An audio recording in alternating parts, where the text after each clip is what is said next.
बघा मंडळी, हा जो झाड आहे ना, ह्या दगडांना पकडून किती बाहेर आलाय बघा. एवढा बाहेर आला ना मंडळी, खरंच खूप भारी व्ह्यू येतो याच्यामुळे. हा रोड आणि हा रोड बघा किती इथून खचलाय बघा, किती जवळजवळ 1.5-2 फूट खाली गेलाय रोड. इकडे बघतोय आपण, इकडे अवस्था बघतोय मंडळी. हे सुरक्षा भिंत नसल्या कारणामुळे रस्ता थोडाच राहिलाय आणि दगडीसुद्धा रस्त्याच्या बाजूला आलेत आणि माती वाहून गेले. तर नमस्कार मंडळी, पुन्हा एकदा नवीन व्हिडिओमध्ये तुमचं स्वागत करतो. तर तुम्ही मला ओळखत असाल, मी रत्नदीप कदम. तर आज आलो आपण ते म्हणजेच बाणकोटला म्हणजे आपल्या इकडे जो ब्रिज आहे तिकडे आलो आहे. तर तुम्हाला ब्रिजचा जरा व्ह्यू दाखवतो, म्हणजेच ब्रिजचं काम चालू आहे ते दाखवतो तुम्हाला. बरीच वर्ष झाली ब्रिजचं काम चालू होतं, तर ते मध्ये बंद झालं होतं, पण आता पुन्हा एकदा नव्याने काम चालू झालं आहे. तर ते जोरात काम चालू आहे. लवकरच ब्रिज चालू होईल. बाणकोट आणि बोलायला गेलं तर कोकण आणि रायगड विभागाला जोडणारा ब्रिज लवकरच चालू होईल. तर तुम्हाला दाखवतो. इकडे बघा, इकडे बघतोय आपण आपली गाडी घेऊन आलो आहे अपनीवाली. आणि इकडे सर्व खडी वगैरे टाकले आहेत. इकडे मशीन आहे. त्याच्यानंतर हा इकडे बघतोय आपण, हा जुना ब्रिज आहे. हे जुने पिलर उभे केलेत समुद्रामध्ये. आणि इकडे बघा, हा नवीन ब्रिज चालू होते. हा बघा इकडे हे नवीन पिलर दिसत असेल तुम्हाला. इकडे मच्छी गरवायला आले ते बघा, मच्छी गरवायला आलेत. छोटी छोटी पोर आले तिकडे मच्छी गरवायला. इकडे खाडीचा व्ह्यू बघा. तर म्हणजे इकडे बघतोय आपण ओटे आता, आणि इकडे फेरी बोट सुद्धा लावले इकडे कामाला. आणि हे जे तुम्हाला पिलर दिसत असतील नवीन, ज्या मशिनी वगैरे लावले आहेत ते नवीन पिलर आहेत, नवीन म्हणते. इकडे बघा, इकडे मच्छी वगैरे गरवायला आलेत. इकडे सर्व बघतोय आपण. आणि इकडे बघा तुम्हाला दाखवतो, डंपर वगैरे लागले कामाचे. आणि इकडे हा पिलर बघा बनवते, तिथे माणसं सुद्धा दिसत तुम्हाला. तर इकडून जाऊया पुढे, तुम्हाला दाखवतो अजून पुढे. ज्यावेळेला ब्रिजचं जुनं काम चालू होतं त्यावेळेला हा पिलर उभा केला, तो तसाच आहे आता. आणि हा बघा इकडे नवा पिलर उभा केला आहे, नवीन उभा केला आहे इकडे. हा आता नवीन पिलरचा नवीन काम चालू आहे त्याचा पिलर आहे इकडे बघा. आणि 100% असं वाटतंय की हा यावेळेस ब्रिज चालू होईल. दाखवायचं म्हटलं तर इथे हा बघा, इथे जुना पिलर टाकला होता तो संपूर्णपणे पाण्यात आहे. आणि हा नवीन पिलरचं काम इथे चालू आहे इकडे बघा. म्हणजे हा वेळाच जाणार रस्ता आहे. आणि इकडे बघा काम जोरात चालू आहे म्हणजे इकडे. आणि इकडे बघा JCB वगैरे लावलं आहे, इकडे काम जोरात चालू आहे. आता आपण इकडे जाऊया जरा पानबुरुजावरती, तुम्हाला पानबुरुजाचा सुद्धा इतिहास सांगतो जरा, चला जाऊया. इकडे आल्यानंतर हा व्ह्यू बघा तुम्ही. आणि ही माती वगैरे आता टाकलं आहे पुलनीवरती, इथे ब्रिजचं काम चालू होतं आहे त्या कारणामुळे. पण सांगायला गेलो तर बघायला गेलं तर जवळजवळ 2015 किंवा 2017 पासून हा ब्रिज बनत असेल. पण त्यावेळेला जो ब्रिजचं काम चालू होतं ते कालांतराने बंद पडलं आणि ते ब्रिज अर्धवट सोडून गेले. आणि आत्ता जो ब्रिजचा काम चालू आहे तो एकदम जोरात चालू आहे काम. आणि पिलरसुद्धा उभे राहिलेत त्या साईडला. तर आता हा ब्रिज 100% चालू होईल असं वाटतंय. इकडे हा बघा व्ह्यू बघा फक्त, हा असा व्ह्यू कधी बघितलाय का मंडळी? जर कधी आलात तर बाणकोटला आणि जर वेळासला जायचं झालं तुम्हाला तर नक्कीच पानबुरुजाच्या इथे थांबा आणि हा व्ह्यू घ्या. इथून एवढा भारी व्ह्यू येतो ना, कॅप्चर एवढा भारी होईल ना तुमच्या कॅमेऱ्यामध्ये मंडळी, एकच नंबर. जरा दाखव थांबा. हा जो झाड आहे ना, या दगडांना पकडून किती बाहेर आलाय बघा. एवढा बाहेर आला ना मंडळी, खरंच खूप भारी व्ह्यू येतो याच्यामुळे. हा बघायला तर हा पानबुरुज आहे आणि या पानबुरुजामध्ये असलेला हा लाईट हाऊस आहे.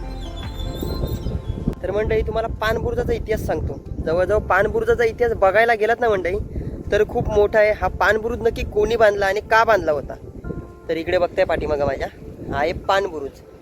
हा पानबुरुज मंडळी बघायला गेलो तर जंजिरेकर सिद्धी, जंजिरा किल्ल्यावरती ज्याचं अस्तित्व होतं तो जंजिरेकर सिद्धी ज्या वेळेला हिम्मतगड किल्ल्याच्या मोहिमेवर आला होता, हिम्मतगड किल्ला जेव्हा त्याला पाहिजे होता त्यावेळेला तो आला होता, त्यावेळेस त्यांनी हा पानबुरुज बांधला होता. म्हणजेच हिम्मतगड किल्ल्यावरती लक्ष ठेवण्यासाठी त्याने हा पानबुरुज बांधला होता इथे. म्हणजे त्यावेळेला आपण पानबुरुज हे आता नाव पडलं असावं कदाचित.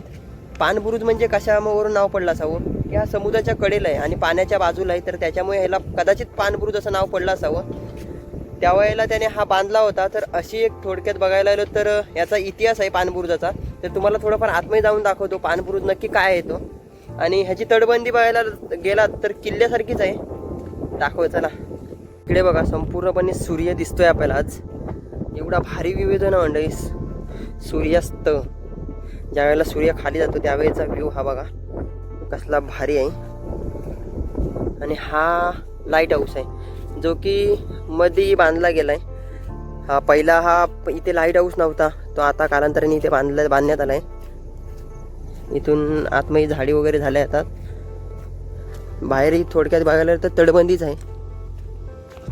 बघायला गेलं तर समुद्राच्या काठावर असलेलं आहे टेहाळणी बुरुज म्हणायला काही हरकत नाही. त्यासाठी जे बांधलं होतं इकडे बघा केवढी रुंदी आहे बुरुजाची.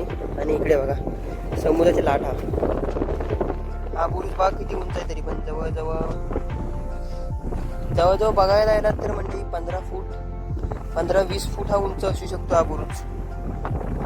इकडे बघतोय आपण बुरुजाची तटबंदी दिसते आणि हा ब्रिजचा व्ह्यू दिसतोय आपल्याला. आणि समोर हरिहरेश्वर डोंगर आणि आपलं सूर्यदेवांचं दर्शन होतंय संध्याकाळचं. ते पण पावसामध्ये. म्हणजे पावसामध्ये सूर्य मोस्टली दिसत नाही, पण भाग्य लागतं सूर्य पण दिसायला पावसामध्ये. तर ते भाग्य आपल्या नशिबी आहे आणि तुम्हाला सुद्धा दाखवतोय म्हणजे मी. बघा व्यास रस्त्याने जाताना तुम्हाला दाखवतो इकडे रस्त्याची काय अवस्था झाली आहे. समुद्राच्या लाटा येऊन रस्ता संपूर्णपणे झिजत चाललाय. रस्त्याच्या बाजूची तटबंदी होती सुरक्षा भिंत ती पण तुटली म्हणजे. दाखवतो तुम्हाला जाऊन चला तिकडे. इकडे बघा म्हणजे हा रस्ता आहे आणि या रस्त्याच्या बाजूची भिंत बघा कशी गेली. म्हणजे रस्त्याच्या बाजूची माती चालली आहे. इथे भिंत तर पहिल्यापासूनच नव्हती. ही रस्त्याच्या बाजूला जी माती होती इथे झाडंसुद्धा होती, तर ती कालांतराने हळूहळू समोरच्या पाण्याने समोरच्या लाटांसोबत खाली चालले. तर कालांतराने जर इथे सुरक्षा भिंत नाही बांधण्यात आली तर 100% हा रोडसुद्धा खचत जाईल समुद्राच्या किनारी. इकडे बघा पुढे दाखवतो तुम्हाला. अजून आपल्याला पुढे जाऊया आपण, तिकडे दाखवतो.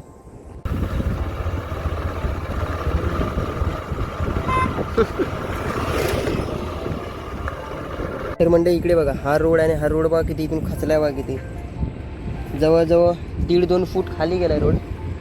इकडे बघतोय आपण हा रोड संपूर्ण दगडी दिसायला लागली. पहिली इथे माती होती पण कालांतराने हळूहळू माती जाऊन दगडी दिसायला लागली आता. तर म्हणजे आपण इकडे बाणकोटवरून वेळासला जात असताना हा मध्ये जो पॅच लागतो जो समुद्राच्या पाण्याने रस्ता खचत चाललाय. म्हणजेच रस्त्याच्या बाजूची माती जात चाललाय आणि रस्ता खचत चाललाय. हा बघा इकडे तुम्हाला दिसत असेल पाठीमागे माझ्या संपूर्ण माती गेलंय. आणि कालांतराने हा मंडई जर असंच राहिलं इथे जर या रस्त्याच्या बाजूला सुरक्षा भिंत जर बांधण्यात नाही आली तर कालांतराने हा रस्ता 100% खचणार. एवढं 100% गॅरंटी आहे मंडई. तर प्लीज जे आमदार साहेब आहेत त्यांनी नक्कीच लक्ष द्या इकडे. मंडईसुद्धा गावची जी मंडई त्यांनी प्लीज जरा थोडं आवाज जर म्हणजेच त्यांनी जर मागणी टाकली की समोरच्या किनाऱ्यावर सुरक्षा भिंत पाहिजे यासाठी जर मागणी टाकली तर 100% हे काम होईल. आणि जर मागणी टाकली असेल तर हे काम का होत नाही तर हे दखल घेतली पाहिजे. तर असं माझं म्हणणं आहे की कारण का हा रोड चांगला आहे आणि पॉईंट आहे आपल्याला इकडे. म्हणजे व्यासगावात जात असताना आपल्याला हा जो पॉईंट बघायला मिळतो सुंदर असा निसर्गरम्य वातावरणातून जाणारा रोड बघायला मिळतो समोरच्या किनाऱ्यावरून.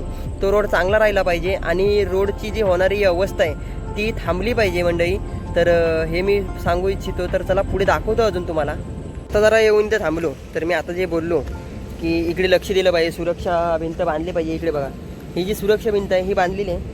त्याच्यामुळे इकडे बघा इकडे किती हा पॅच उरला आहे पण त्या सुरक्षा भिंत तेवढीच आहे. त्याच्या पुढचा भाग खचत चालला आहे. आणि इकडे बघा इकडे तर बेकार अवस्था आली आहे. ही सुरक्षा भिंत बघा आणि केवढा खचत चालला आहे बघा रस्ता.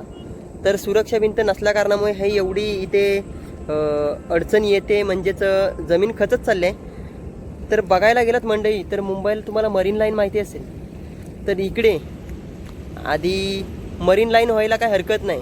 जर बघायला गेलं तर लक्ष जर कालांतराने डेव्हलप झालंच तर इकडे 100% मंडळी मरीन लाईन होईल. आणि अशी मरीन लाईन होईल ना की मुंबईची मरीन लाईनसुद्धा त्याच्यासमोर फेल होईल. कारण का निसर्गरम्य वातावरणात जी मरीन लाईन होईल ती भारी होईल. पण मी म्हणतो मरीन लाईन तर सोडा, आधी ही सुरक्षा भिंत जर झाली तर एकदम उत्तम होईल, एकदम चांगलं होईल. तर ती झाली पाहिजे. तर चला पुढे दाखवतो. इकडे बघतोय आपल्याला इकडे घर बघायला मिळतं एक जंगलामध्ये असलेलं एक. आणि इकडे हा व्ह्यू बघतोय आपण. हा बघा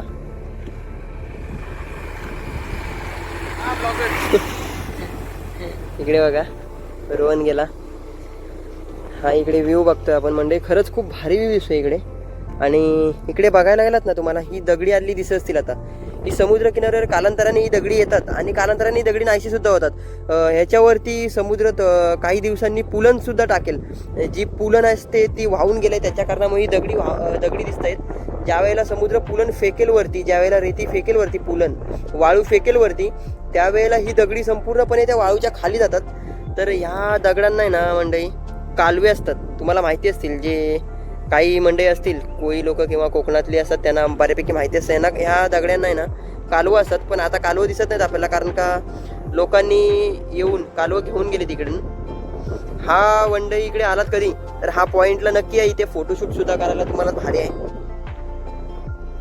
इकडे अवस्था बघताय मंडळी, हे सुरक्षा भिंत नसल्या कारणामुळे रस्ता थोडाच राहिला आहे आणि दगडी सुद्धा रस्त्याच्या बाजूला आलेत आणि माती वाहून गेले. तर इकडे बघतोय आपण, हे बघा. पण बघायला गेलो तर मी मगाशी म्हटलं की आमदार साहेबांनी लक्ष दिलं पाहिजे. पण एवढं मला माहिती नाही की हे काम नक्की कोणाच्या अंडरखाली असतं, म्हणजेच ग्रामपंचायतच्या अंडरखाली असतं किंवा आमदार साहेब वगैरे करतील हे माहिती नाही. पण जे कोणी आहे त्यांनी या कामाकडे लक्ष दिलं पाहिजे. आपल्या समुद्र किनाऱ्यावर सुरक्षा भिंत असली पाहिजे. सुरक्षा भिंत असल्या कारणामुळे आपल्याला खूप मोठे फायदेसुद्धा होतात. आणि ज्या वेळेला समुद्राचा मोठा जेव्हा उधाण असतो त्यावेळेला इकडे पूर्णपणे घाण असते. बाटल्या वगैरे किंवा काटे वगैरे, काचच्या बॉटल वगैरे समुद्र बाहेर फेकतो, दगडी वगैरे बाहेर फेकतो. त्यावेळेला इकडे मोठा प्रश्न पडतो मंडळी. तर हे काम झालं पाहिजे. तर नक्कीच ही व्हिडिओ शेअर करा पुढे आणि काम लवकरात लवकर झालं पाहिजे. जेवढी व्हिडिओ शेअर करता येईल तेवढी पुढं शेअर केली पाहिजे मंडळी. आणि तुमच्या भावाला सपोर्ट करा नक्कीच. तर आजचा व्हिडिओ तुम्हाला कसं वाटलं तर कमेंट बॉक्समध्ये नक्कीच कळवा. व्हिडिओ आवडले असेल तर व्हिडिओ लाईक करा, शेअर करा आणि सबस्क्राईब करायला विसरू नका. आपण भेटू तर पुढच्या नवीन एका धमाकेदार ब्लॉगमध्ये. आतासाठी बाय बाय. जय भवानी, जय शिवराय.